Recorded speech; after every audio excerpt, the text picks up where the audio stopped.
दोस्तों, एक बार फिर से आपका स्वागत है। कहानी के पिछले भाग में हमने पढ़ा था। मैंने कहा, तुमने इससे पहले कभी सुमेश द्विवेदी को देखा है क्या? उसने कहा, नहीं, मैंने इससे पहले कभी नहीं देखा। अब आगे। मैं उनके भाई उमेश से मिल चुकी हूँ। उन्होंने खुद ही मुझे सेलेक्ट किया था, लेकिन वो इस शहर से बाहर गए हुए हैं।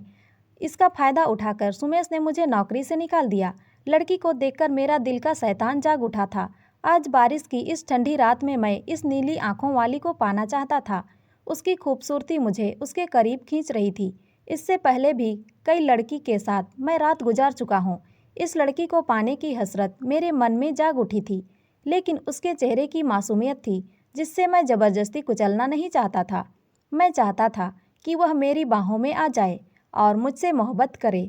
लड़की नशे से कुछ हद तक बाहर आ गई थी, लेकिन शायद उसे नींद आने लगी थी।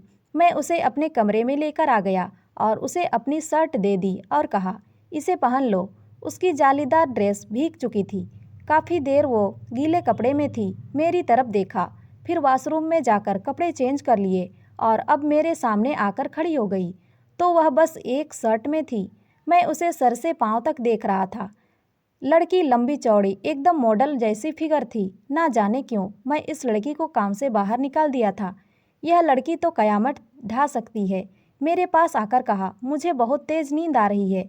मैं उसको पाना चाहता था, इसीलिए कहा, तुम यहीं पर सो जाओ। उसने कहा, फिर तुम कहाँ सोओगे? मैंने कहा, मैं बेड के दूसरी तरफ सोऊंगा। वो बड़ी अजीब निगाह से मुझे देखने लगी और मन ही मन कुछ सोचने लगी थी। मैंने कहा, घबराओ मत, मैं उधर सो जाऊंगा।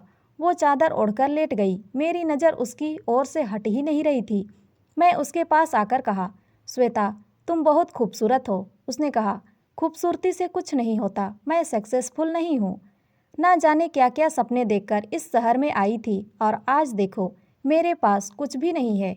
मैंने कहा, मैं एक बहुत लकी इंसान हूँ। तुम चाहती हो तुम कुछ बन जाओ, कामयाब हो जाओ, तो मेरे पास इसके लिए एक अच्छा तरीका है।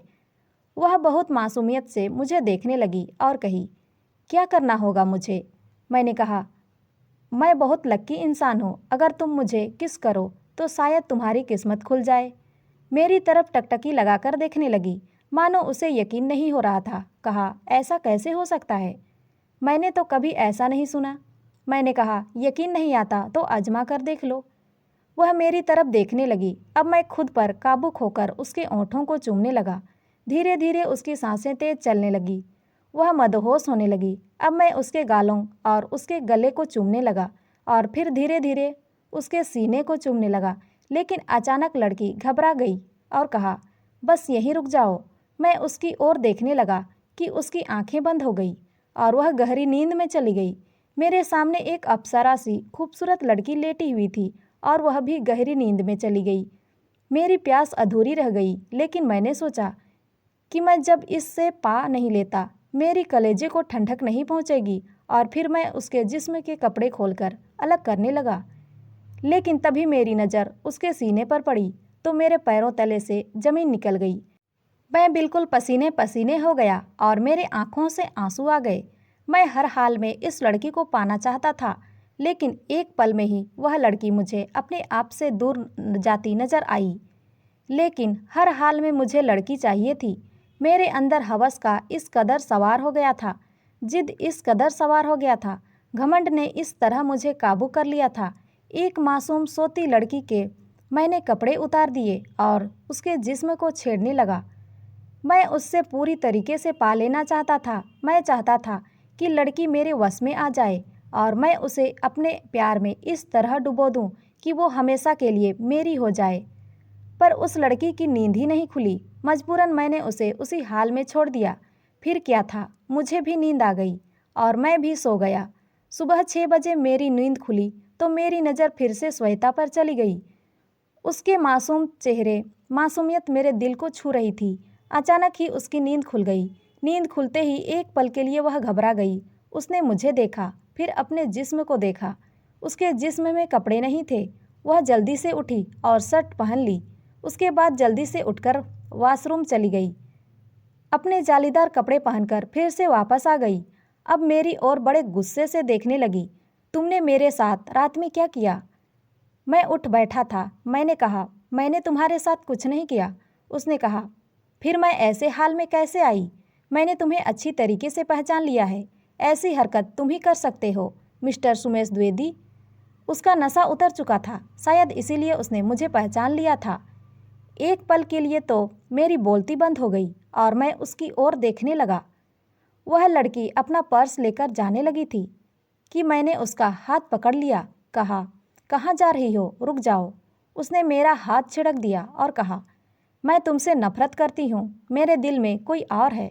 मैंने कल रात को उसके सीने में एक लॉकेट देखी थी जिसमें उसकी और उमेश की तस्वीर थी। मेरा भाई पिछले 1 महीने से काफ़ी खुश नज़र आ रहा था।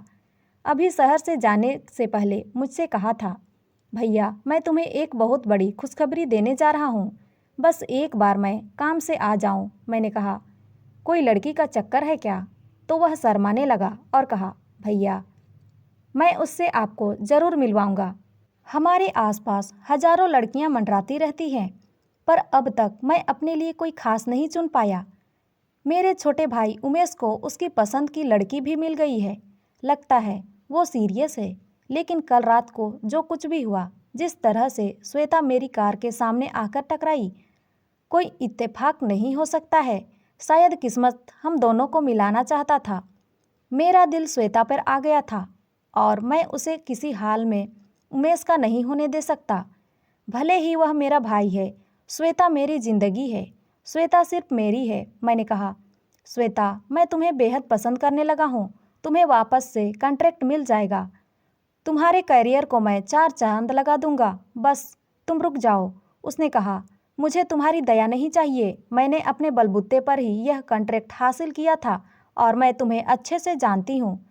जिस कदर तुम लड़कियों के साथ रिश्ते बनाते हो और उसके बाद उन्हें अपनाते भी नहीं। अब वह जाने लगी। मैंने उसका हाथ पकड़ लिया।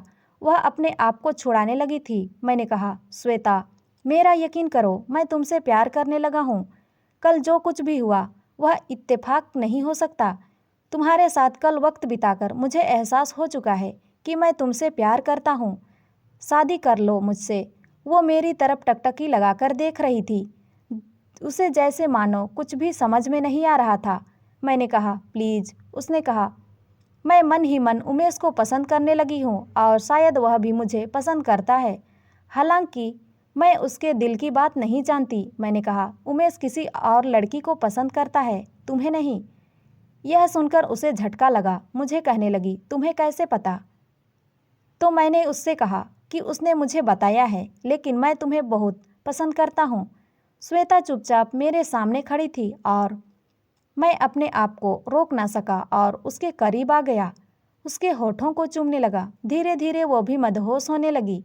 वह मेरे सीने से लिपट गई। उसने कहा, तो तुम मुझे धोखा तो नहीं दोगे ना? मैंने कहा, मैं तुम्हें शादी के बाद ही हाथ लगाऊंगा, यह मेरा वादा है। मैंने अपने असिस्टेंट को फ़ोन किया और आज के आज उससे शादी कर ली। मैं उसे खोना नहीं चाहता था।